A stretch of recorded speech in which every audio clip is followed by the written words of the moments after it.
අස්සක රජුරුවන්ගේ බිරිඳ මරණයට පත් වෙලා උපදින්නේ ගොම කුරුමිණියෙක් වෙලා. රැස් විහිදෙන චරිතයක්. මනුස්ස ලෝකේ ඉන්න කාලේ. රජුරුව වලලන්න දුන්නේ නැහැ තෙල් දෙනක දාගෙන දවස් 7ක් නොකා නොබී රජුරුවන්ගේ සිරියහනේ මලමිටියේ තියාගෙන කුණු වෙන්න දෙන්නේ නැතුව නොකා නොබී අඬනවා. ඉතින් මහ බෝසතාණන් වහන්සේ මේක දැකලා මොහුට පිහිට වෙන්න ඕනේ කියලා තමයි හිමාලේ ඉඳලා වැඩියේ. අන්තිමට රජුරුව ළඟට ගෙන්න ගත්තා. ගෙනගෙන අහනවා මොකද දුක? ස්වාමීනි මගේ උපරි දේවිය හදිස්සියේ මැරුණා. මට දරා ගන්න බෑ. අයියාගේ ඇඟින් රැස් විහිදෙනවා. ඊට පස්සේ මහරිෂිවරයා අහනවා ඒ රැස් විහිදුන උපරි දැන් කොහෙද ඉන්නේ කියලා දන්නවද කියලා ඇහුවා. නෑ කිව්වා. ගොම ගොඩක කුරුමිනියෙක් වෙලා ඉන්නවා කිව්වා. මේක තමයි සංසාරේ හැටි.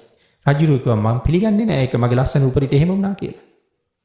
ඊට පස්සේ මහරිෂිවරයා අහනවා මම ගෙන්නන්නද කියලා. මේ උයනේමයි ඉන්නේ. හා කිව්වා. දැන් එනවා කුරුමිනියෝ දෙන්නේ. ගොම බෝල දෙකක් රෝල් කර කර එන්නේ. ගොම කුරුමිනියෝ දැකලා තියෙනවනේ. දෙන්නේ කියනවා. ආපුවම මහරිෂිවරයා ඥාන සතාගෙන් කතා කරලා අහනවා ඔබ කවුද? පෙර භවයේ කවුද? ස්වාමීනි අස්සක රජුරුවන්ගේ බිරිඳ. දැන් මේ ඉන්නේ කොහෙද කියලා දන්නවද? මේ ඍෂිවරයාගේ ධ්‍යාන ශක්තිය දීලා තමයි මේ මනුස්ස භාෂාවෙන් කතා කරවන්නේ. දන්නවා ස්වාමීනි මේක අස්සක රජුරුවන්ගේ උයන. මේ උයනේ රජුරුවෝ මායි ඇවිදපු නැති තැනක් සතුටු වෙච්ච නැති තැනක් විනෝද වෙච්ච නැති තැනක් නෑ. මේක රජුරුවන්ගේ උයන. මේක මගේ උයන.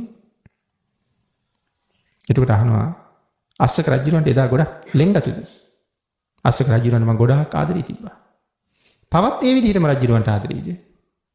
නෑ ස්වාමීනි. ඒ එදා අස්සක රජුරන්ට ආදරේ තිබ්බේ. දැන් මේ ඉන්නේ මගේ ස්වාමියා කියලා කුරුමිනියා පෙන්නනවා. මේ ඉන්නේ මගේ කුරුමිනි ස්වාමියා. දැන් ආදරේ තියෙන්නේ මොහුට. අස්සක රජුරු කපලා රජුරුවන්ගේ ලේ අරගෙන මගේ කුරුමිනි ස්වාමියාගේ පාද හොදන්නත් මට දැන් පුළුවන් කියලා කිව්වා. මොකද දැන් රජුරුවන්ගේ මට වැඩක් නෑ. ඒක ඔක්කොම අස්සක රජුරු අහගෙන. අස්සක රජුරු වහාම පණිවිඩයක් ඇරියා අර දේහය ගෙනහිලා වලල්ලා දාන්න කියලා. ඒ දැන් රජුරන්ට ආදරේ නෑ. වලල්ලා දාන්න කිව්වා. නමුත් රජුරුවත් කාරණාව තේරුම් ගත්තේ නෑ. ඇගේ දේහය වලල්ලා රජුරුව වෙන විවාහයක් කරගත්තා. සසර තේරුනේ නෑ. හැබැයි වෙස්සාමිත්තා බිසව තමන්ගේ ස්වාමියා සතුරු රජුරුවන් අතින් මැරිලා. ඇයි පැනලා යනවා නැවත තමන්ගේ රාජ්‍යයට. යනකොට සතුරු සේනාවට අහු වෙනවා. ඒ ගොඩාක් ලස්සනයි. සතුරු පිරිස ගෙනල්ලා රජුරුවන්ට ඉදිරිපත් කරනවා මේ අහවල් රජුරුවන්ගේ බිසව. එහෙම පෙන්වුවම අර සතුරු රජුරුව යෝජනාවක් කරනවා. ඔබ මං අග්‍රමහේෂිකා තනතුරේ තියාගන්නම් මගෙත් එක්ක එන්න කියලා. ඒ කියනවා නෑ ස්වාමීනි. මං ඒකට කැමති නෑ. ඒ කියලා අහනවා. රජෙකුගේ රජ බිසව වෙන්න කියලා කියන්නේ. මගේ ස්වාමියා මැරිලා මගේ හදවතේ මේ වෙනකොට ඇවිලෙන ගින්න ඔබතුමාට තේරෙන්නේ නෑ. ඒක ස්වාමියෙක් මැරුණ නිසානේ.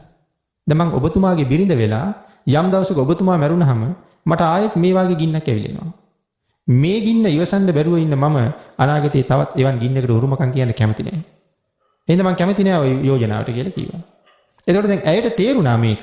නමුත් අස්සක රජුරන්ට ඒක තේරුන්නේ නෑ. පින්නතනේ අපිට තේරෙන්නේ නෑ. මේ ලෝකේ කී දෙනෙකුගේ බිරිඳෑවරු කී දෙනෙක් දාලා යනවද? කී දෙනෙකුගේ පුරුෂයෝ කී දෙනෙක් දාලා යනවද? නමුත් මේක අද විතරක් නෙමෙයි. සංසාරෙත් මගේ ජීවිතේට ඇවිල්ලා සංසාරෙත් මගේ ජීවිතේ විනාශ කරලා ගියපු අය ඕන තරම් හම්බ වෙනවා.